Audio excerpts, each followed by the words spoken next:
Alright everyone, begin to settle down now as class is in session. Sorry for my leave of absence. I have been getting earfuls from the O5 Council regarding my last lecture. Where I covered SCP-420J while simultaneously being high on said SCP-420J. Yeah, they didn't like that. But I'm still here. So, without further ado, we are going to be talking about SCP-575, otherwise known as Predatory Darkness. Object class is Keter. Special Containment Procedures. Any and all instances of SCP-575 are to be immediately isolated and contained with Protocol AL-9077. See Advanced Lightning and Emergency Containment Strategies Handbook for more information. And transported to secure containment should an instance of SCP-575 exceed a safely containable size. Protocol AL-9077-B is to be used to divide and isolate SCP-757 into smaller instances. Containment units are to be made of 2 airtight rooms, each sealed by airlocks. The outer room, Containment A, is to remain lit at all times with no less than 2 backup generators on standby. Light fixtures are to be checked weekly, and any blackouts in Containment A will result in immediate lockdown until total illumination is restored. The inner containment unit, Containment B, is to be coated in a layer of calcium, both inside and out. Personnel entering Containment B are to be fitted with LED embedded clothes and equipped with portable floodlights in case of emergency. Interaction with SCP-575 should be limited to sample collection and observation. Any samples obtained from SCP-575 must be treated in the same manner as the original source, and all test areas must have calcium lining and emergency illumination procedures similar to those outlined here. Any and all civilian deaths resulting from SCP-575 are to be attributed to wild animal attacks or scavenger predation of an already deceased subject.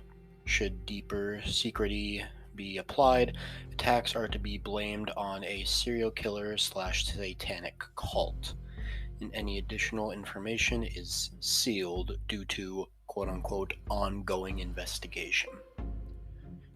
Description: SCP-575 appears to be an unknown form of matter, taking the form of a series of amorphous black shapes and structures. SCP-575 is difficult to observe as it immediately dissipates when exposed to light. Current testing has been unable to identify if SCP-575 is organic or inorganic. Despite the lack of any visible nervous systems or observable organic components, SCP-575 displays behavior consistent with an active consciousness. SCP-575 initially manifests in total darkness. How this occurs is completely unknown. However, tests have shown variable mass of SCP-575 forming when data expunged variable along with the time frame.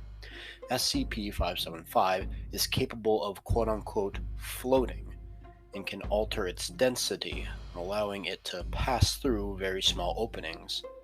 SCP-575 prefers very dark, isolated locations in which it to settle. After its initial formation, it will remain there until it reaches critical mass at data expunged.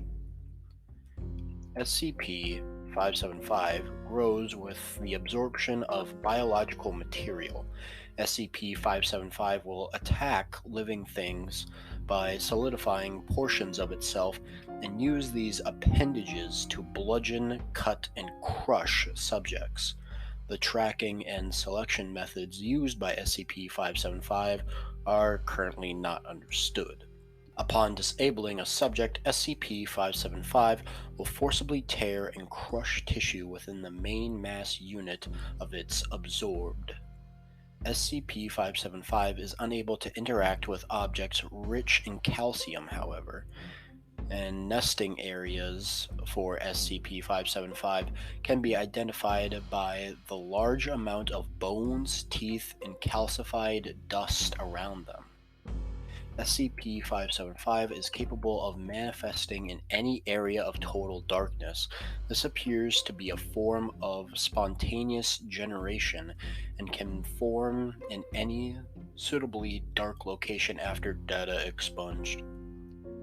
SCP-575 was initially recovered under the home of Mr. Redacted and his family. When initial contact was made, SCP-575 had digested the household and had partially consumed neighbor 1 Redacted, age Redacted. Since initial contact, Redacted instances of SCP-575 have been recovered, most of which have been in residential homes or large buildings such as factories and schools. The cause for this preference is unknown. However, it has been suggested that the building behaviors of man simply provided more suitable nesting areas, or that SCP-575 somehow needs a nearby human presence. Both theories are currently under investigation. Well, that was certainly one to come back to. Don't worry, I won't be gone as long this time. I know you all miss your Dr. Redacted. Anyway, you can all go now.